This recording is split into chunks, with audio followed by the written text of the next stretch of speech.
மிதுன ராசிக்கார அன்பர்களே, நான் சொல்லக்கூடிய ஒரு விஷயத்தை கண்டிப்பாக கமெண்ட் செக்ஷனில் பதிவிட்டுட்டு வீட்டில் எப்போ நீங்கள் வந்து ஃப்ரீயாக இருக்கீங்களோ இந்த விஷயத்தை கண்டிப்பாக நீங்கள் வந்து ஒரு 9 முறை சொல்லி, அந்த 9 முறை சொல்லும்போதும் நீங்கள் சூரிய வெளிச்சம் உங்கள் மேலே படுற மாதிரி சொல்லுங்கள். சூரிய வெளிச்சம் உங்கள் மீது படணும். நீங்கள் சூரியனை பார்த்து சொன்னாலும் உங்களுக்கு ரொம்ப நன்மை தான். இது சொல்லியும் ஒரு சில விஷயங்கள் நடக்கலை அப்படின்னா, நீங்கள் நினைத்த காரியத்திற்கு நடப்பதற்காக தான் இதை சொல்கிறது. சொல்லியும் உங்களுக்கு வந்து ஒரு சில விஷயங்கள் அந்த 12 நாட்கள் நடக்கலை அப்படின்னா உங்களுடைய ஜாதகத்தை கண்டிப்பாக நீங்கள் வந்து செக் பண்ணியே ஆகணும். இந்த மிதுன ராசிக்கு இதை சொன்னால் பலன் கிடைக்கும் அப்படிங்கிறது விதி. அப்படி கிடைக்கல அப்படிங்கிற பட்சத்தில் உங்களுடைய ஜாதகத்தில் தான் பிழை இருக்கணும். உங்களுடைய ஜாதகத்தில் தசாபுத்தி அமைப்பு உங்களோடு இணைந்து செயல்படாமல் இருக்கணும். அதற்கு கண்டிப்பாக நீங்கள் ஒரு டைம் ஜாதகத்தை பார்த்து ஆகும். அதுக்குமே நம்மகிட்ட கீழே டிஸ்கிரிப்ஷன் நம்பர் கொடுத்துருங்க. வேணும் அப்படின்னா நீங்கள் வந்து டீட்டெயில் எந்த ஒரு டீட்டெயில் இருந்தாலும் நீங்கள் வந்து கேட்டு தெரிஞ்சுக்கலாம். டவுட் இருந்தாலும் நீங்கள் வந்து பேசி தெரிஞ்சுக்கலாம். சரி சார், இந்த மிதுன ராசிக்காரர்கள் அவங்களுடைய பண்பு நலங்கள்னு ஒன்று இருக்கும். இந்த மிதுன ராசிக்காரர்களோடு எந்த ராசி இணைந்தால் தொழிலில் முன்னேற்றம், எந்த ராசி இணைந்தால் குடும்பத்தில் முன்னேற்றம், எந்த ராசி இணைந்தால் குடும்பத்தில் மகிழ்ச்சி, எந்த ராசி இணைந்தால் உடல் ஆரோக்கியம் நல்லாயிருக்கும், இது எல்லாத்தையுமே உங்களுக்கு தெரியணும் அப்படின்னா கீழே கமெண்ட் செக்ஷனில் டிஸ்கிரிப்ஷனில் இந்த கமெண்ட் செக்ஷனில் கேட்டுகிட்டே இருக்கீங்க. டிஸ்கிரிப்ஷனில் நம்பர் இருக்குது சார். தெளிவாக சொல்கிறேன். நிறைய பேர் கேட்குற ஒரே டவுட்டு, டிஸ்கிரிப்ஷனில் ஃபோன் நம்பர் இருக்குது. அதே மாதிரி ஃபேஸ்புக்கில் பார்த்தீங்கன்னா ஸ்க்ரீன்லேயே ஃபோன் நம்பர் இருக்கும். எந்த டவுட்டாக இருந்தாலும் அதில் ஃபோன் பண்ணி கேட்டுக்கோங்க. இப்போ இந்த நான் சொல்லக்கூடிய விஷயம் வந்து ராசி பலன் தான். மிதுன ராசிக்கு ராசி பலன். இந்த ராசியில் எப்படி இருக்கும், இந்த 12 நாட்களுக்கு எப்படி அமைய போகுது, இந்த நாட்களுக்குள்ளே எப்படி இருக்க போகுது அப்படிங்கிறத பொறுத்து தான் இந்த ராசியோட கணிப்பு வந்து இருக்கும். ஸோ அதனால் நீங்கள் ஒரு டைம் உங்களுடைய தனிப்பட்டையான கேள்விகள் இருக்குது அப்படின்னா நீங்கள் கண்டிப்பாக நீங்கள் வந்து கமெண்ட் செக்ஷனில் கேட்டுட்டு இருக்காமல் கீழே இருக்கிற ஃபோன் நம்பருக்கு ஃபோன் பண்ணிடுங்க. எந்த ஒரு விஷயமா இருந்தாலும் நம்ம வந்து சொல்லி சால்வ் பண்ணிக்கலாம்.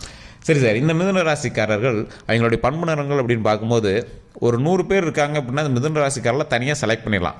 இவர் தான்ப்பா இது அப்படிங்கிற மாதிரி.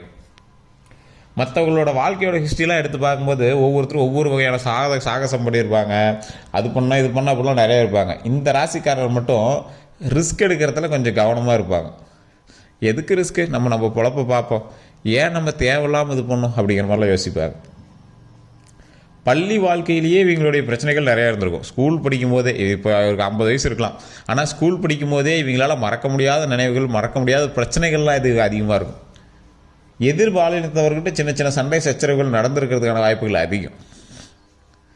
இந்த ராசிக்காரர்கள் ஒரு முக்கியமான ஒரு போலீஸ் கேஸில் மாட்டாமல் இருந்திருக்கவே மாட்டாங்க. அப்படி உங்களுடைய வாழ்க்கையில் இருக்குது அப்படின்னா கண்டிப்பாக வருங்காலத்தில் கூட இருக்கலாம். அது பெரிய கேஸ்லாம் சொல்ல முடியாது. ஒரு போலீஸோட கேஸில் மாட்டி உங்ககிட்ட ஒரு கேள்வி கேட்காத அளவுக்காவது நீங்கள் இருந்துருக்க மாட்டீங்க. இந்த அளவுக்கு ஒரு அடாவடியான ராசி அப்படின்னு சொல்லலாம், ஒரு உஷாரான ராசி அப்படின்னு சொல்லலாம். இந்த ராசிக்காரர்களுக்கு முதுகு சம்மந்தப்பட்ட பிரச்சனைகள் வருவதற்கான வாய்ப்புகள் அதிகமாக இருக்குது. தோல் சம்மந்தப்பட்ட போன வியாதிகள் வந்து சின்ன சின்ன வியாதின்னு சொல்ல முடியாது, ஏதோ தேம்பலோ இல்லை மருவோ இந்த மாதிரி விஷயங்கள் இருக்கிறதுக்கு வாய்ப்புகள் அதிகமாகவே இருக்குது. இவங்களுடைய வாழ்க்கையில் கடந்த 2 வருடங்களில் ஒரு டைமாவது வந்து ஹாஸ்பிட்டல் சம்மந்தப்பட்ட மருத்துவ செலவுகளுக்கு ஒரு 2 நாள் அல்லது 3 நாள் நீங்கள் வந்து அட்மிட் ஆகிருக்கிறதான வாய்ப்புகள் இருக்குது. அது உங்களுக்காக இல்லை அப்படின்னாலும் உங்களுடைய ஃபேமிலிக்காக யாருக்காவது ஒரு 2 நாள் 3 நாள் வந்து அட்மிட் ஆகிருப்பீங்க. அது அப்புறமேட்டு சரியாயிடும், நீங்கள் வந்து வேலையை பார்க்க ஆரம்பிச்சிருப்பீங்க. இந்த ராசிக்காரர்களுக்கு குடும்பத்தினுடைய சப்போர்ட் 50-50% தான் இருக்கும். திட்டுவாங்க, மிரட்டுவாங்க, அதுக்கப்புறம் மறுபடியும் உங்களோட சேர்ந்து அதை பண்ணுப்பாருப்பாங்க. மறுபடியும் நாளாக நீங்கள் வந்து சக்ஸஸ் ஆகும்போது உங்களை நார்மலாக பேசிக்குவாங்க. குடும்பம் அப்படிங்கிறது உங்களுடைய தாய் தந்தையர் மனைவி அது மட்டும் இல்லை, உங்களுடைய ஃபேமிலி பேக்ரவுண்டையும் நான் வந்து சொல்கிறேன். இந்த ராசிக்காரர்களுக்கு தொழில் ரீதியான நிறைய விஷயங்களில் சின்ன சின்ன டவுட் இருக்கும். அதை நடத்தலாமா வேண்டாமாங்கிற சந்தேகங்கள் இருக்கும். நீங்கள் நடத்துறதுக்கு போவீங்க, அதன் மூலமாக சின்ன சின்ன கடுப்பு சிக்கல்கள்லாம் வந்திருக்கும். இருந்தாலும் பலரினுடைய உறுதுணையோட உங்களோட நண்பர்கள் வட்டாரம் உங்களுக்கு கொஞ்சம் அதிகம். ஆனால் நண்பர்கள்ட்ட நீங்கள் அதிகமாக சந்தித்தது துரோகத்தை தான். அவங்களுடைய அனுகூலமான ஒரு சில நண்பர்களுடைய அனுகூலமான ஒரு பார்வையினால் உங்களுக்கு ஓரளவுக்கு அந்த தொழிலில் மற்ற பிரச்சனைகளாலேயும் ஓரளவுக்கு சால்வ் ஆகிருக்கும்.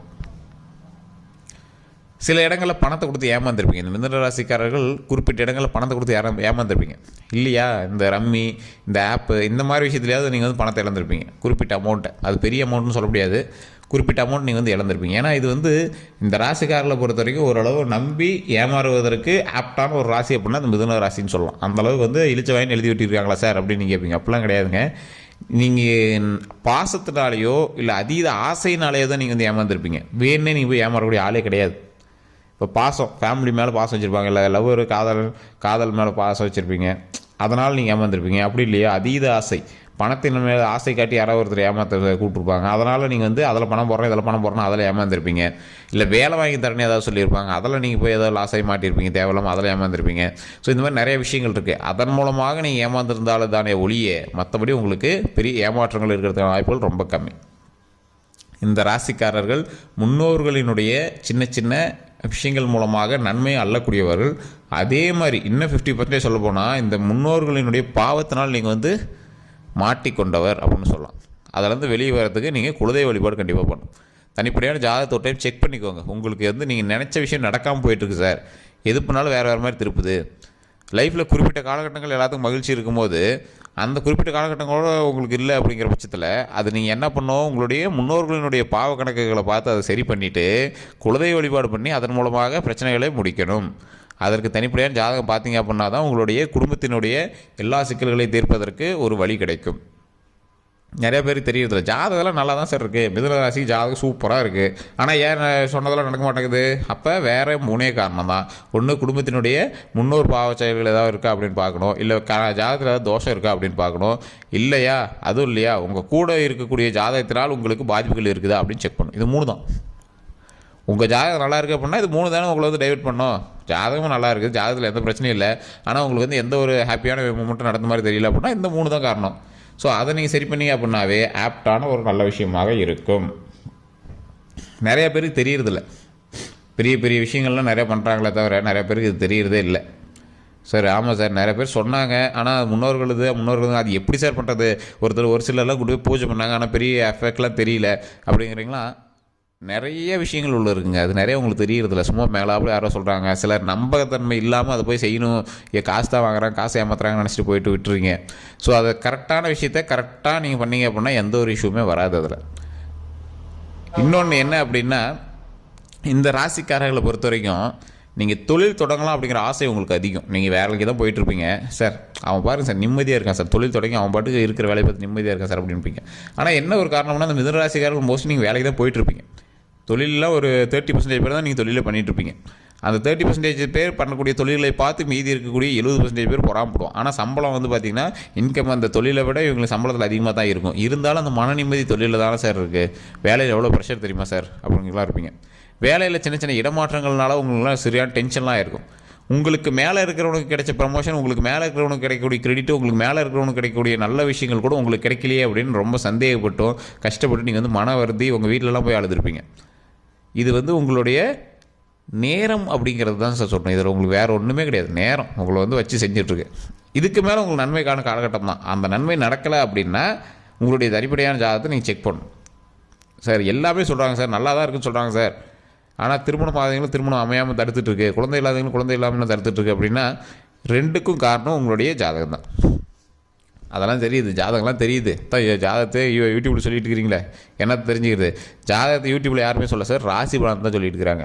அது நிறைய பேருக்கு தெரியறதில்ல. ராசி பலனை சொல்கிறதுக்கான காரணம் என்னென்னு நான் சொல்லிடுறேன். நீங்கள் ஜாதகத்தை பார்க்கும்போது உங்களுடைய பிறந்த நேரம், பிறந்த ஊர், பிறந்த தேதியெல்லாம் போட்டு எடுக்கும்போது ஒரு நாள் அந்த ஆக்சிஸ், அதாவது ஒரு பாயிண்ட் ஆக்சிஸ் மாறி இருந்துச்சு அப்படின்னா தசாபுத்தினுடைய அமைப்பில் உங்களுக்கு கிட்டத்தட்ட 1 வருஷம் 6 மாதம் 3 மாதம்லாம் உங்களுக்கு வந்து மாறி காட்டும். இப்போ 7.5 சனி வந்து உங்களுக்கு 7 வருஷம் இருக்குது அப்படின்னா நீங்கள் ஒரு நிமிஷம் அதை தப்பாக சொல்லிங்க, 10:10க்கு நீங்கள் பிறந்திருக்கீங்க, 10:09ன்னு சொல்லிட்டீங்கன்னு வச்சுக்கோங்களேன், அப்படியே வேறு மாதிரி காட்டும். ஒரு 7 வருஷம் 7 வருஷம் காட்டுறது திடீர்னு வேறு ஒரு 7 வருஷம் காட்டும். அது நிறைய பேர் தெரியறதில்ல. அது வந்து அந்த நேரத்தில் அந்த ஆக்சிஸ் எதை நோக்கி இருக்குது, சனியினுடைய பார்வை உங்களுக்கு எதை நோக்கி இருக்குது, அந்த மாதிரி அது கணிப்பு. குருவினுடைய பார்வை உங்களுக்கு எதை நோக்கி இருக்குது, சுக்கிரனுடைய பார்வை உங்களுக்கு எதை நோக்கி இருக்குது. சுக்கிரன் வந்தால் லக்ஸுரி, அந்த லக்ஸுரினஸ் சொல்ல வந்தால் அது எதை தடுக்குது, தடுக்காமல் அது எப்படி நம்மகிட்ட வரும். திசை எந்த பக்கம் திரும்பி இருக்குது, புத்தி எந்த பக்கம் திரும்பி இருக்குது. ஸோ இந்த மாதிரி நிறையா விஷயங்கள் தசாபுத்தின் மூலமாக வந்து உள்ள கால்குலேஷன் இருக்குது. அது நிறைய பேர் தெரியறதில்ல. சும்மா மேலே இந்த மாதிரி வந்துச்சா ஓகே சார் அப்படிம்பாங்க. 7.5 சனியில் பயங்கரமான கஷ்டங்கள்லாம் அனுபவிச்சிருப்பீங்க, அந்தளவுக்கு பண உறவு சந்திச்சிருப்பீங்க குறிப்பிட்ட காலகட்டத்தில். ஆனால் சில நேரத்தில் கடனை சந்திச்சு மிகப்பெரிய சிக்கல்லாம் மாட்டியிருப்பீங்க. உடல் ரீதியான பிரச்சனைகள்லாம் சந்திச்சிருப்பீங்க. கேது திசையில் உடல் ரீதியான பிரச்சனைகளும் நிறைய சந்திச்சிருப்பீங்க. கேதுவும் முன்னாடி சனி திசையும் மாறும்போது உங்களுக்கு பயங்கரமான கஷ்டங்கள்லாம் நீங்கள் வந்து அனுபவிச்சிருப்பீங்க. சுக்கிரன் வரும்போது பயங்கர பண வரவுகள் வரும், மகிழ்ச்சியான லக்ஸூரியஸான லைஃப் வரும். ஏன்னா முன்னாடியே கஷ்டத்தை அனுபவிச்சாச்சு இல்லை. ஸோ அதனால் அந்த மாதிரி நேரங்கள்லேயும் மிகப்பெரிய நன்மைகள் வர்றதுக்கான வாய்ப்புகள் அதிகமாக இருக்கிறதுனால ஒவ்வொரு விஷயத்தையும் கால்குலேட் பண்ணி தான் நம்ம வந்து ஜாதகத்தை செக் பண்ணணும். இதற்கு நீங்கள் தனிப்படையான ஜோதிடத்தை ஒரு டைம் செக் பண்ணியே ஆகணும். அதே மாதிரி இந்த ராசிக்காரர்கள் நீங்கள் சொல்ல வேண்டிய ஒரு முக்கியமான மந்திரம் அப்படின்னா ஒன்றே ஒன்று தான். ஓம் ஐம் ரீம் வேல் காக்க, ஓம் ஐம் ரீம் வேல் காக்க, ஓம் ஐம் ரீம் வேல் காக்க, ஓம் ஐம் ரீம் வேல் காக்க, ஓம் ஐம் ரீம் வேல் காக்க. இதை நீங்கள் எத்தனை தடவை சொல்கிறீங்களோ அத்தனை தடவை உங்களுக்கு நன்மை நடந்தே தீரும். இது இந்த காலகட்டத்தில் உங்களை காப்பாற்ற மிகப்பெரிய கவசமாக வந்து காப்பாற்றும் இந்த கந்த சஷ்டி. இந்த கந்த சஷ்டி கவசத்துக்கு ஈடான ஒரு மந்திரம் அப்படின்னா இந்த ஒரு மந்திரம் தான் சொல்லுவாங்க. ஓம் ஐம் ரீம் வேல் காக்க. இதனால் மிகப்பெரிய நன்மை நடக்கும். இது நீங்கள் சொல்லி பார்த்துட்டு அடுத்த 12 நாட்களில் வந்து கமெண்ட் செக்ஷனில் பதிவிடுங்க. வேறு எந்த சந்தேகம் இருந்தாலும் கீழே ஃபோன் நம்பர் கொடுத்துருக்க டிஸ்கிரிப்ஷனில் அதுக்கு ஃபோன் பண்ணி நீங்கள் வந்து கேட்டு தெரிஞ்சிக்கலாம். எல்லோருக்கும் நன்றி நண்பர்களே. இந்த வீடியோ பிடிச்சா லைக் பண்ணுங்கள். நான் சொன்னது உண்மை அப்படின்னா உண்மையை கமெண்ட் பண்ணுங்கள். வேறு எந்த சந்தேகம் இருந்தாலும் மறக்காமல் டைப் பண்ணுங்கள். எல்லோருக்கும் நன்றி நண்பர்களே. ஃபோன் நம்பருக்கு ஃபோன் பண்ணி நீங்கள் வந்து பேசிக்கலாம். எல்லோருக்கும் நன்றி நண்பர்களே.